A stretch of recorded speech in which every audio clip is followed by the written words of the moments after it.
ശ്രീമദ്ഭാഗവതം പഞ്ചമസ്കന്ധം അഞ്ചാവത് സ്കന്ധത്തിലെ അതാ മംഗളകരമാണ്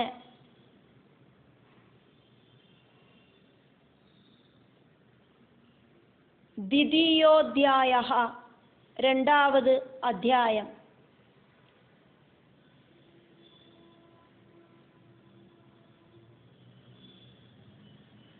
പ്രിയവ്രതനോട് മൂത്തപുത്രൻ ആഗ്നീന്ദ്രനോട് കഥയാക്കും ഇതിലെ ചൊല്ലപ്പെടുന്നത്. ശ്രീ சுக பிரம்மர்ஷி പരീക്ഷിத்துக்கு ചൊല്ലറതാക്കും இந்த ഉപാഖ്യാനം. അതിനാല് ശ്രീ சுக ഉവാച.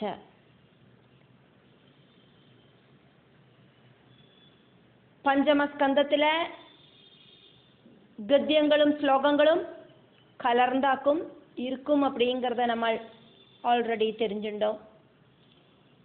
ഒന്നാമത് ഗദ്യം.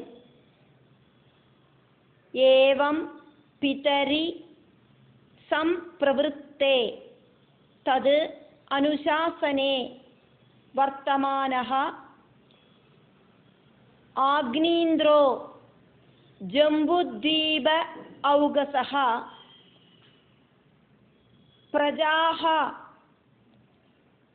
ഔരസവത് ധർമ്മ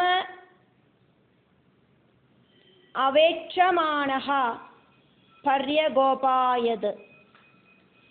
ഏവം പിതരി സംപ്രവൃത്തേ തദനുശാസനേ വർത്തമാനഃ ആഗ്നീന്ദ്രോ ജംബുദ്വീപൗഗസഃ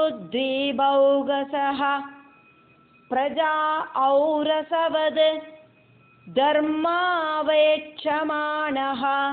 പര്യഗോപായത്. ഏവം പിതരി സംപ്രവൃത്തേ തദനുശാസനേ വർത്തമാന ആഗ്നീന്ദ്രോ ജംബൂദ്വീപൗഗസ പ്രജാ ഔരവസ് ധർമാവേക്ഷമാണ പര്യഗോപായത്. ഏവം പിതരി സംപ്രവൃത്തേ തദനുശാസനേ വർത്തമാന ആഗ്നീന്ദ്രോ ജംബൂദ്വീപൗഗസ പ്രജാ ഔരസവത് ധർമ്മ അവേക്ഷമാണ പര്യഗോപായത്.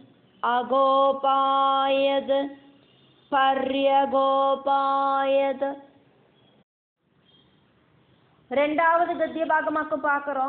സഹ ച കഥാചിത് പിതൃലോകകാമഃ സുരവര വനിത ആക്രീഡാചല ദ്രോണ്യാം ഭഗവന്തം വിശ്വസൃജാം പതിം ആവൃത പരിചര്യോപകരണഃ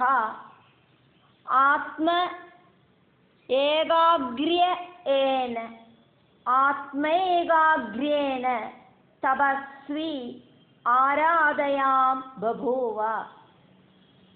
സ ച കദാചിത് പിതൃലോകകാമഃ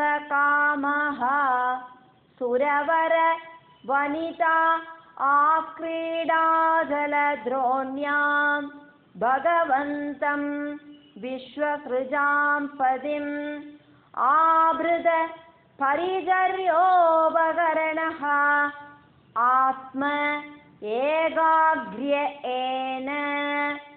ആത്മൈകാഗ്ര്യേന തപസ്വി ആരാധയാം ബഭൂവ. തപസ്യാരാധയാം ബഭൂവ. സ ച കദാചിത് പിതൃലോകകാമ സുരവര വനിതാക്രീഡാചലദ്രോണ്യാം ഭഗവന്തം വിശ്വസൃജാം പദേമാവൃത പരിചര്യോപകരണ ആത്മൈകാഗ്ര്യേന തപസ്യാരാധയാം ബഭൂവ. മൂന്നാമത് ഗദ്യഭാഗമാക്കും പാക്കറോ. തത് ഉപലഭ്യ ഭഗവാൻ ആദിപുരുഷഃ സദസി ഗായന്തീം പൂർവചിത്തിം നാമ അപ്സരസം അഭിയാപയാം ആസ. തദുപലഭ്യ ഭഗവാനാദിപുരുഷഃ സദസി ഗായന്തീം പൂർവചിത്തിം നാമ അപ്സരസം അഭിയാപയാമാസ. തദുപലഭ്യ ഭഗവാനാദിപുരുഷ സദസി ഗായന്തീം പൂർവചിത്തിം നാമാപ്സരസമഭിയാപയാമാസ.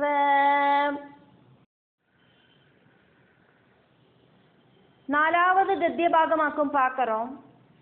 സാ ച തത് ആശ്രമ ഉപവനം അതിരമണീയം വിവിധ നിബിഡ വിടപി വിടപ നികട സംശ്ലിഷ്ട പുരട ലതാരൂഢ സ്ഥല വിഹംഗമ മിഥുനൈഃ പ്രോച്യമാന ശ്രുതിഭിഃ പ്രതിബോധ്യമാന സലില കുക്കുട കാരണ്ഡവ കള ഹംസാദിഭിഃ വിചിത്രം ഉപഗോചിതം അമലജലാശയ കമലാകരം ഉപബഭ്രാമ.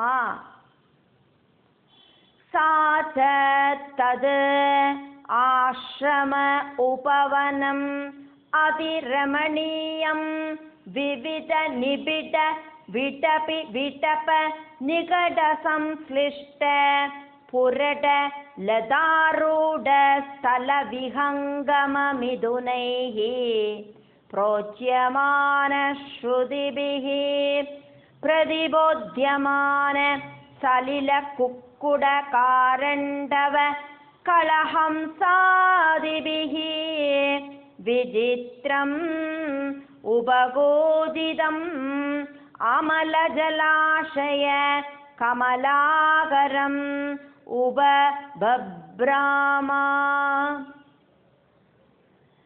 സാ ച തദാശ്രമോപവനമതിരമണീയം വിവിധ നിബിഡ വിടപി വിടപ നികട സംശ്ലിഷ്ട പുരട ലതാരൂഢ സ്ഥല വിഹംഗമ മിഥുനൈഃ പ്രോച്യമാന ശ്രുതിഭിഃ പ്രതിബോധ്യമാന സലില കുക്കുട കാരണ്ഡവ കളഹംസാദിഭിഃ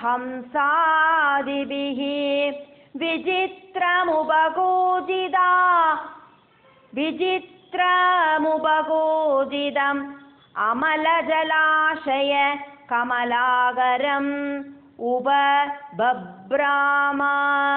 വിചിത്രമുപഗോചിതാമലജലാശയ കമലാകരമുപബഭ്രാമ.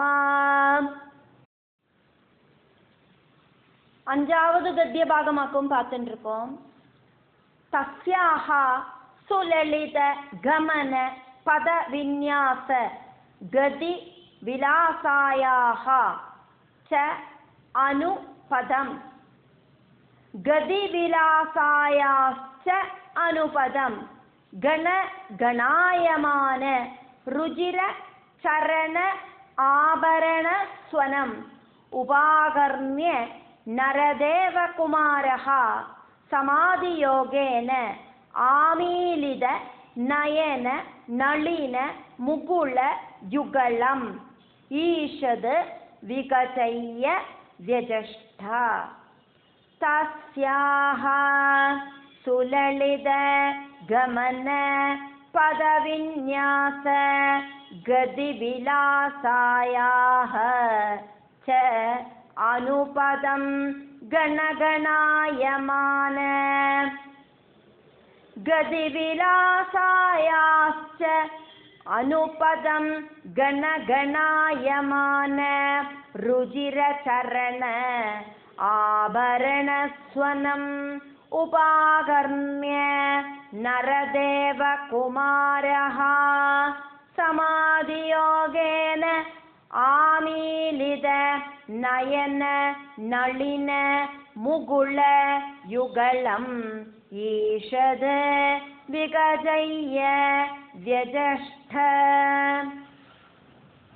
तस्यासुललितगमनपदविन्यास गतिविलासायाश्चानुपदं गणगणायमान रुचिरचरणाभरणस्वनमुपाकर्ण्य नरदेवकुमारः समाधियोगेनामीलितनयननलिनमुकुल युगलमीषद्विगजय्यव्यजष्ठ.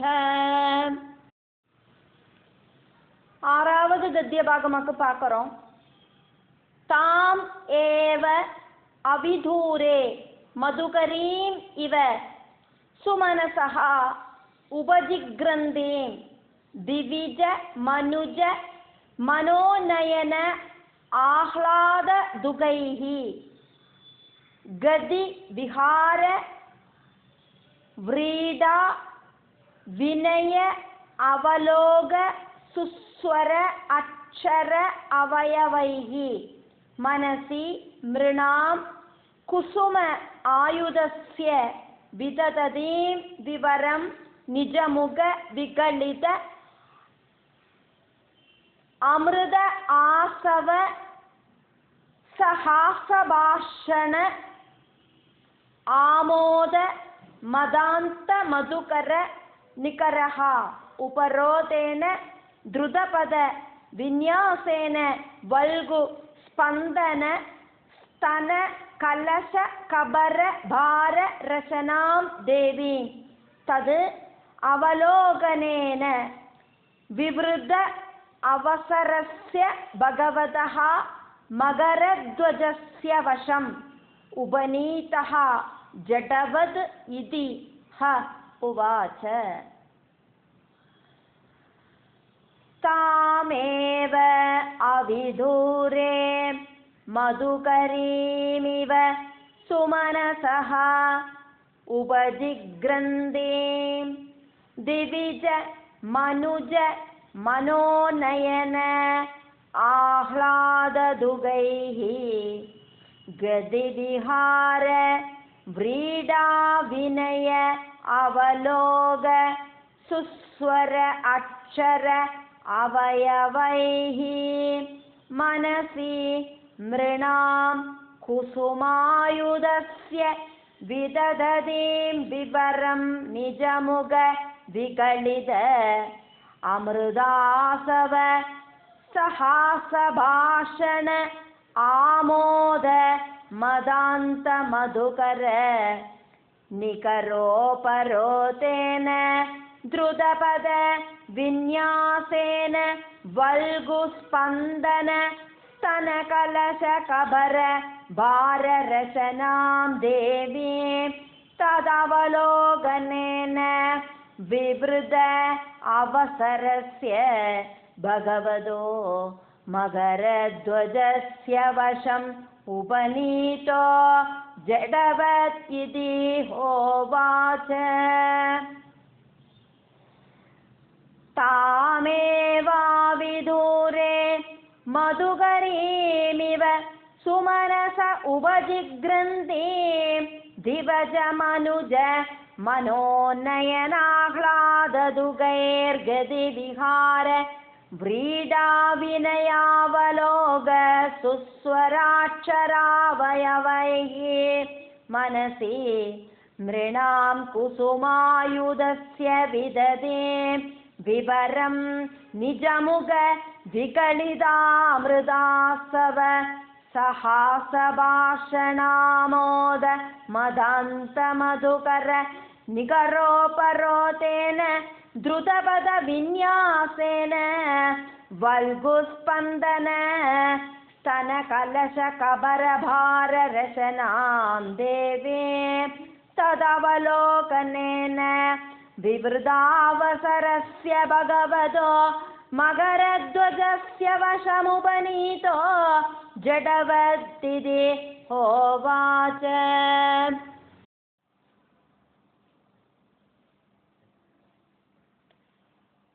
7வது ஸ்லோகம் பார்க்குறோம். கா துவம் சிகீர்ஷசி ச கிம் முனிவர்யா சைலே மாயாசி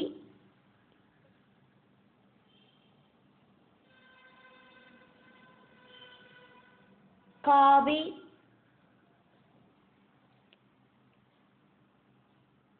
பகவத் பரதேவதாயாः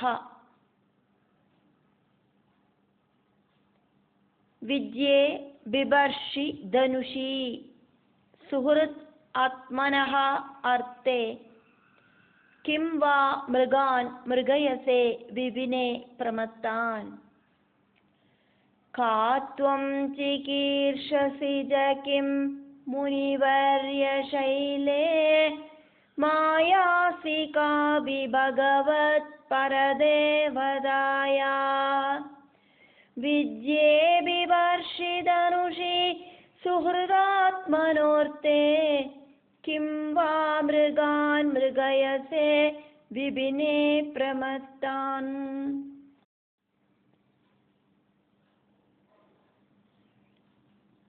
எட்டாவது ஸ்லோகம். பாணௌ இமௌ பகவதः சதவத்ரபத்ரௌ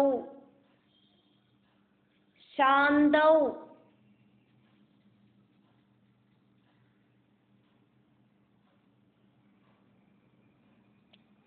அபுங்கருச்சிரௌ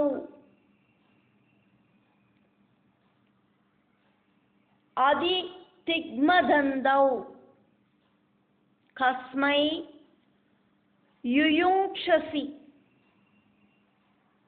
வனே விசரன் ந வித்மஹ க்ஷேமாய நஹ ஜடதியாம் தவ விக்ரமஹ அஸ்து. பாணாவிமௌ பகவத சதபத்ரபத்ரௌ சாந்தாவபுங்கருஜிராவதிதிக்மதந்தௌ கஸ்மை யுயுங்க்ஷசி வனே விசரன்ன வித்ம க்ஷேமாய நோ ஜடதியா தவ விக்ரமோஸ்து.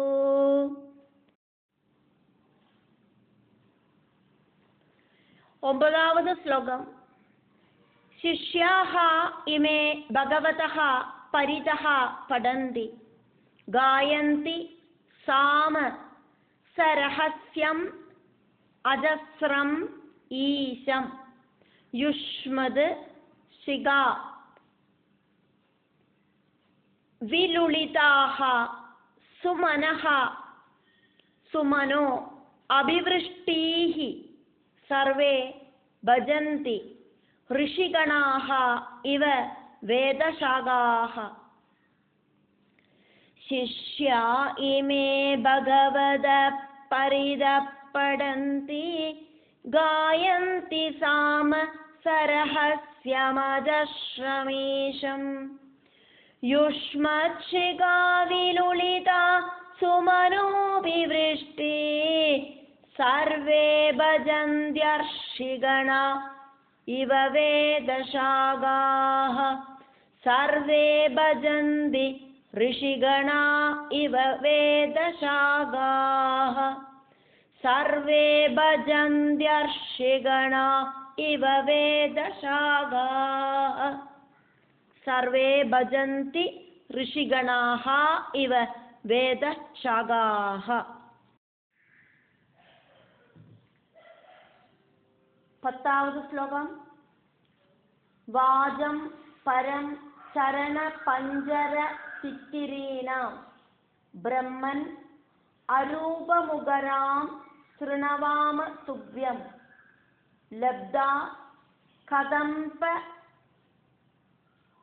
ருஜிஹி அங்கவிடங்க பிம்பே யஸ்யாம் அலாத பரிதிஹி க்வ ச வல்கலம் தே. वाजं परं चरणपञ्जरतित्तिरेणां ब्रह्मन्नरोपमुगरां शृणवामतोभ्यं लब्धा कदम्बरुचिरङ्कविदङ्गबिम्बे यस्यामलादपरिदे क्वजवल्कलं ते. 11ാவது ശ്ലോകം. കിം സംവൃതം രുചിരയോഃ ദ്വിജ ശൃംഗയോഃ തേ മധ്യേ കൃശഃ വഹസി യത്ര ദൃശിഃ ശ്രുതാ മേ പങ്കഃ അരുണഃ സുരഭിഃ ആത്മവിഷാണ ഈദൃക് യേന ആശ്രമം സുഭഗ മേ സുരഭീകരോഷി.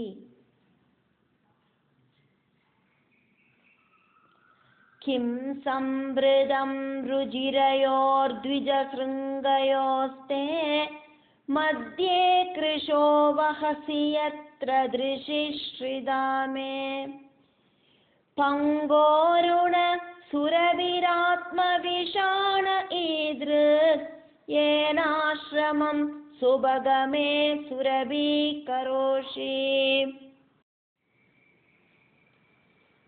12ാவது ശ്ലോകം. ലോകം പ്രദർശയ സുഹൃത്തമ താവകം മേ യത്രത്യ ഇത്തം ഉരസാ അവയവൗ അപൂർവൗ അസ്മദ് വിദസ്യ മനഃ ഉന്നയനൗ ബിഭർത്തി ബഹു അത്ഭുതം സരസ രാസ സുദാദി വക്ത്രേ. സരസ രാസ സുദ ആദി വക്ത്രേ. ലോകം പ്രദർശയ സുഹൃത്തമതാവകം മേ യത്രത്യയിത്തമുരസാവയവാവപൂർവൗ അസ്മദ്വിദസ്യ മന ഉന്നയനൗ ബിഭർത്തി ബഹ്വത്ഭുതം സരസരാസസുദാദിവക്ത്രേ. 13ാவது ശ്ലോകം. കാ വാ ആത്മവൃത്തിഃ അദനാദ് ഹവിഃ അങ്ക വാദി വിഷ്ണോഃ കലാ അസ്യ അനിമിഷഃ ഉന്മകരൗ ച കർണൗ ഉദ്വിഗ്നമീനയുഗളം ദ്വിജപംക്തിശോചിഃ ആസന്ന ഭൃങ്കനികരം സര ഇൻമുഖം തേ. ഖാവാത്മവൃത്തിരദനാദ്ഹവിരംഗവാദി വിഷ്ണോ കലാസ്യനിമിഷോന്മകരൗ ച കർണൗ ഉദ്വിഗ്നമീനയുഗളം ദ്വിജപംക്തിശോചീരാസന്ന ഭൃങ്കനികരം സര ഇൻമുഖം തേ. 14ാவது ശ്ലോകം பார்க்கிறோம். യഹ അസൗ ത്വയാ കര സരോജഹതഃ പദങ്കഃ ദിച്ചു ഭ്രമൻ ഭ്രമദ ഏജയതേ അക്ഷിണീ മേ മുക്തം ന തേ സ്മരസി വക്ത്രജടാവരൂഢം കഷ്ടഃ അനിലഃ ഹരതി ലംബട ഏഷഃ നീവീം. യോസൗ ത്വയാ കരസരോജഹതഃ പദംഗോ ദിക്ഷുഭ്രമൻ ഭ്രമദ ഏജയതേക്ഷിണീ മേ മുക്തം ന തേ സ്മരസി വക്ത്രജടാവരൂഢം കഷ്ടോനിലോ ഹരതി ലംബട ഏഷ നീവീം. 15ാவது ശ്ലോകം. രൂപം തപോധന തപഃ ചരതാം തപഃ ഗ്നം തപോഗ്നം.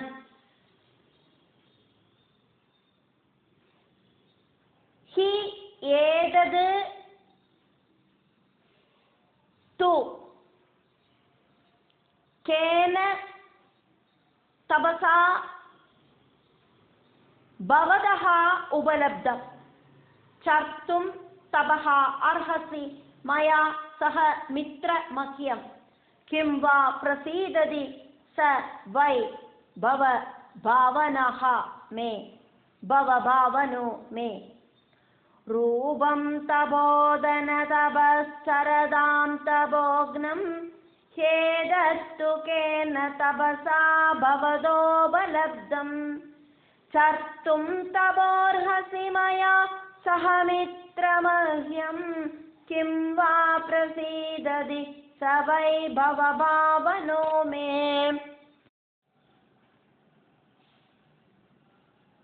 16ാമത് ശ്ലോകം.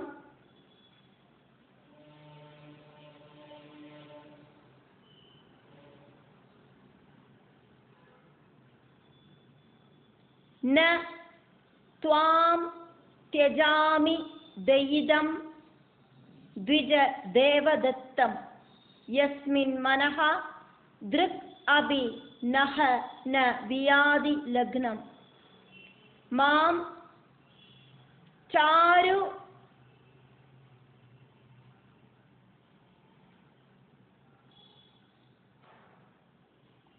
ശൃംഗി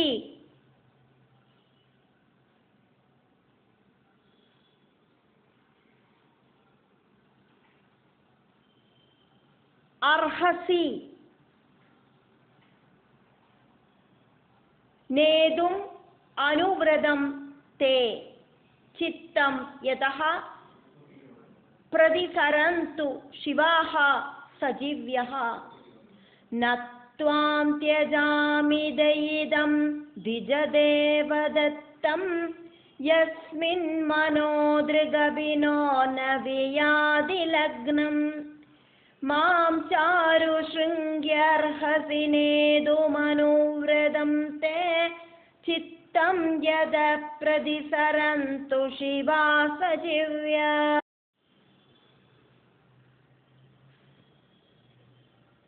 17ാമത് ഗദ്യഭാഗത്തിലേന്ത് 23ാമത് ഗദ്യഭാഗം വരയ്ക്കും ശ്രീ ശുക ബ്രഹ്മർഷി പരീക്ഷിത്തുക്ക് വർണ്ണിக்கிறതാക്കും പാക്കറോം. അതിനാല് ശ്രീ ശുക ഉവാച 17ാമത് ഗദ്യം.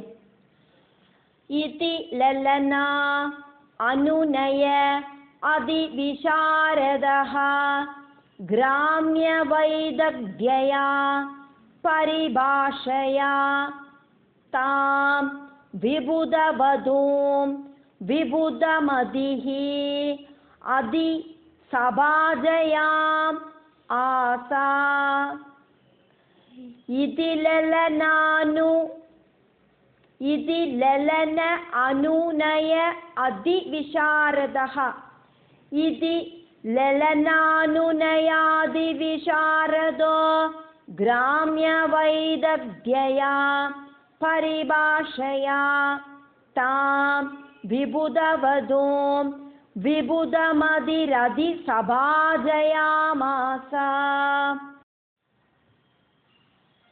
18ാമത് ഗദ്യഭാഗം.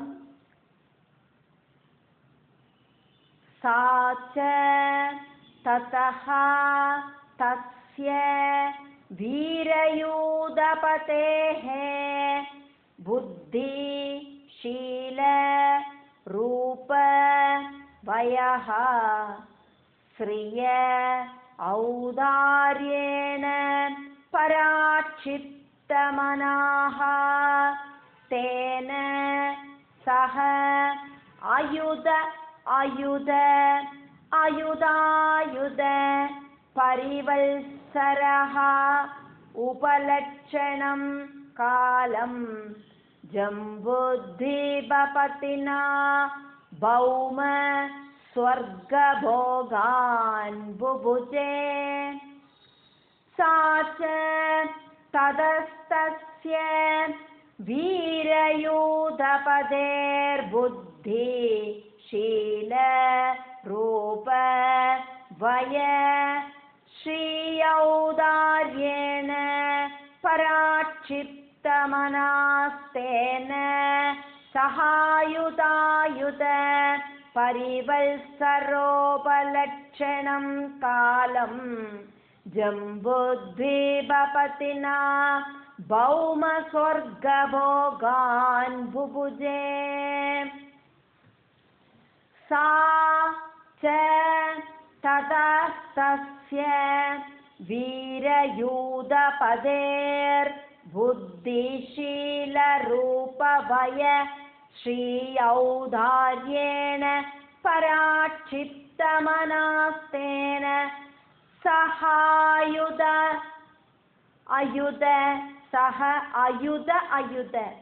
सहायुधायुध परिवत्सरोपलक्षणं कालं जम्बुद्वीपपतिना भौमस्वर्गभोगान् बुभुजे.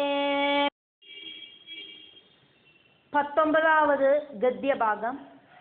തസ്യാം ഊ ഹാ വാ ആത്മജാൻ സഹ രാജവരഃ ആഗ്നീന്ദ്രഃ നാഭി കിം പുരുഷ ഹരിവർഷ്യ ഇളാവൃത രമ്യക ഹിരണ്മയ കുരു ഭദ്രാശ്വ കേതുമാല സംജ്ഞാൻ നവപുത്രാൻ അജനയത്.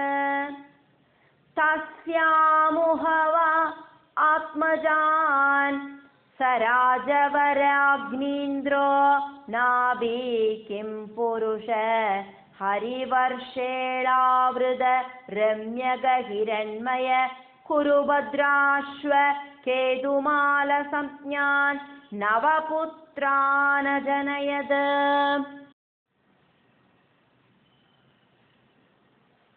20வது ഗദ്യഭാഗം. സാ സൂത്വാ അധ സുതാൻ നവ അനുവത്സരം ഗൃഹേ ഏവ അപഹായ പൂർവചിത്തിഃ ഭൂയ ഏവ അജം ദേവം ഉപദസ്തേ. സാ സൂത്വാദ സുതാൻ അനുവത്സരം ഗൃഹ ഏവാപഹായ പൂർവചിത്തേർഭൂയ ഏവാജം ദേവമുപദസ്തേ.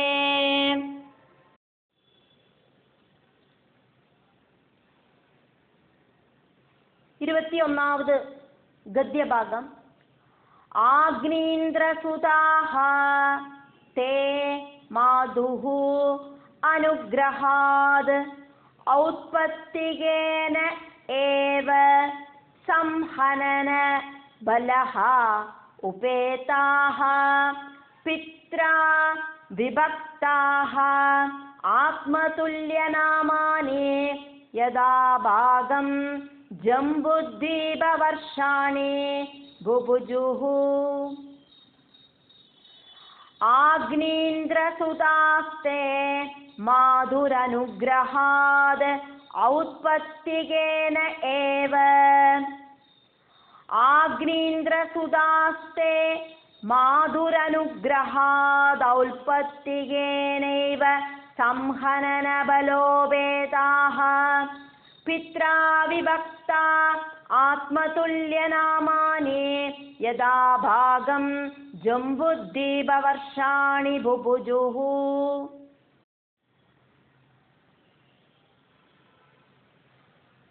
22வது ഗദ്യഭാഗം. ആഗ്നീന്ദ്രഃ രാജാഃ അതൃപ്തഃ കാമാനാം അപ്സരസം ഏവം അനുദിനം അതിമന്യമാനഃ തസ്യാഃ സലോകതാം ശ്രുതിഭിഃ അവാരുന്ത യത്ര പിതരഃ മാദയന്തേ. ആഗ്നീന്ദ്രോ രാജാ അതൃപ്തഃ കാമാനാമപ്സരസാം अधिमन्यमानस्तस्य सलोकतां श्रुतिभिरवारुन्त यत्र पितरो मादयन्ते आग्नीन्द्रो राजा अदृप्तः कामानामप्सरसमेवानुदिनमधिमन्यमानस्तस्य सलोकतां श्रुतिभिरवारुन्त यत्र पितरो मादयन्ते. 23வது गद्यभागं संभरे ते पितरी नवभ्रातरः मेरु दुहित्र्युः मेरुदेवीं प्रतिरूपाम् उग्रदंष्ट्रीं लतां रम्यां श्यामां नारीं भद्रां देववीतीम् इति संज्ञा नव उद्वहन्. संभरे ते पितरी नवभ्रातरो मेरु दुहित्र्योर्मेरुदेवीं प्रतिरूपामुग्रदंष्ट्रीं लतां रम्यां श्यामां नारीं भद्रां देववीतीमिति संज्ञा नव उद्वहन्. இப்படி சொல்லிட்டு ஸ்ரீமத் பாகவதத்தில் பஞ்சமஸ்கந்தத்தில் 2வது அத்தியாயம் முடிவடைகிறது.